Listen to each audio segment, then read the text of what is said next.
కృత్రిమ మేధస్సు మరియు మనిషి మేధస్సు మధ్య పోటీ అనేది ఈ యుగంలో అత్యంత చర్చనీయాంశంగా మారింది. సాంకేతిక పరిజ్ఞానం వేగంగా అభివృద్ధి చెందుతున్న నేపథ్యంలో కృత్రిమ మేధస్సు అనేక రంగాలలో మనిషి సామర్థ్యాలను మించిపోతున్నట్లు అనిపిస్తుంది. అయితే భావోద్వేగాలు, నైతికత, సృజనాత్మకత వంటి అంశాల్లో మనిషి మేధస్సు ప్రత్యేకతను నిలుపుకుంటుంది. ఈ వీడియోలో కృత్రిమ మేధస్సు మరియు మనిషి మేధస్సు మధ్య తేడాలు, వాటి శక్తులు, పరిమితులు మరియు భవిష్యత్తులో వీటి పాత్రలపై సమగ్రంగా చర్చిద్దాం. చివరగా ఈ పోటీలో గెలుపు ఎవరిది అనే ప్రశ్నకు సమాధానం కనుక్కోవడానికి ప్రయత్నిద్దాం. అయితే మీరు ఈ వీడియో చివరి వరకు చూడండి, అప్పుడే ఈ ప్రశ్నకు సమాధానం తెలుస్తుంది. నేడు ఏ పనినైనా క్షణాల్లో ఏఐ తేలికగా చేసేస్తుంది. పుస్తకాలు, పాటలు, కథలు రాయాలన్నా, డిజైన్లు, డ్రాయింగ్లు వేయాలన్నా, వైద్య పరీక్షలు, సర్జరీలు, డేటా అనాలిసిస్ చేయాలన్నా, ట్రాఫిక్ సమస్యలను తగ్గించాలన్నా, వినోదాన్ని పంచాలన్నా, ఇంకా ఏది చేయాలన్నా ఒక క్లిక్ చాలు.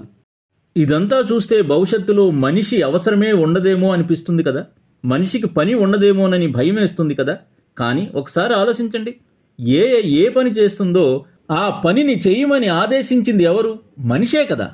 ఏఐకి తెలివితేటలున్నాయి, కానీ మనిషికి ఊహాశక్తి, భావోద్వేగాలు ఉన్నాయి. ఏఐ క్షణాల్లో రాయగలదు, కానీ రాయవలసిన భావం మాత్రం మనిషి హృదయానిదే. ఏఐ చాలా తెలివిగా పనిచేయగలదు, కానీ మనిషి మనసుతో పనిచేయగల శక్తివంతుడు. ఏఐకి లాజిక్ ఉంటుంది, కానీ మనిషికి విజన్ ఉంటుంది. ఏఐ తెలివిగా ఆలోచించనూ గలదు, ఖచ్చితంగా లెక్కించనూ గలదు, వేగంగా రాయనూ గలదు, సమర్థవంతంగా పనిచేయనూ గలదు. కానీ వీటన్నిటికీ మార్గ నిర్దేశకుడు మాత్రం మనిషే కదా. నేడు ప్రపంచవ్యాప్తంగా తనదైన శైలిలో దూసుకుపోతున్న ఏఐని సృష్టించింది మనిషి మేధస్సే కదా.